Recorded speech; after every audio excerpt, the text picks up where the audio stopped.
უკრაინის გარშემო განვითარებულ მოვლენებზე საქართველოს პრემიერ-მინისტრმა ისაუბრა. ირაკლი კობახიძის შეფასებით, რუსეთ-უკრაინის ომის ერთ-ერთი მთავარი მსხვერპლი ევროპა.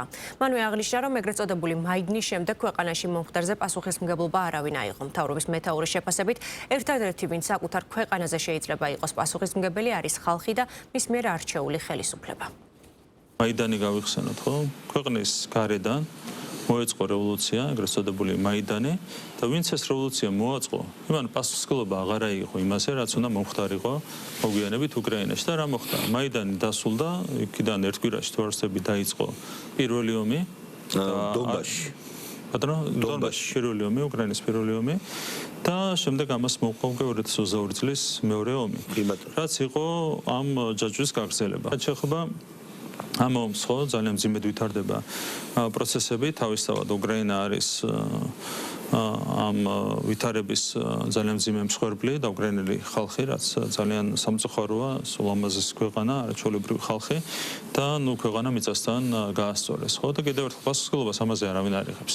ვინც მაიდანი მოაწყო, არ იღებს პასუხისმგებლობას ამ ყველაფერზე, ხო? რუსეთსაც დაუმძიმა ამ მდგომარეობა, იმიტომ რომ ეკონომიკურად შეეძლო სხვანაირად საიყვანო პროცესები და დღეს გაჩერებულია ერთ ადგილზე. 2008 წლიდან დაიწყო პროცესები.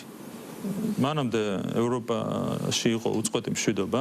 მთავარი რითაც მიაღწია ევროპამ კეთილდღეობის ამ მასშტაბს იყო ის, რომ მას ჰქონდა უწყვეტი მშვიდობა. 1945 წლიდან ევროპის კონტინენტზე იყო უწყვეტი მშვიდობა. ბალკანებს თუ არ ჩავთვლით, რომელიც ლოკალური იყო. ხო, ეს ლოკალური საკითხი იყო.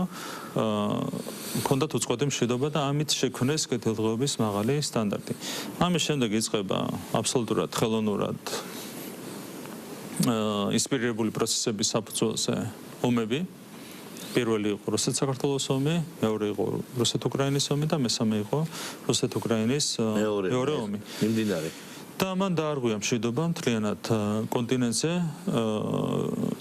და ამაში ჩართეს მთლიანად ევროკავშირი თავისი წევრი ქვეყნებით, ამა თუ იმ ფორმით და საბოლოო ჯამში შედეგად მივიღეთ ის, რაც მივიღეთ.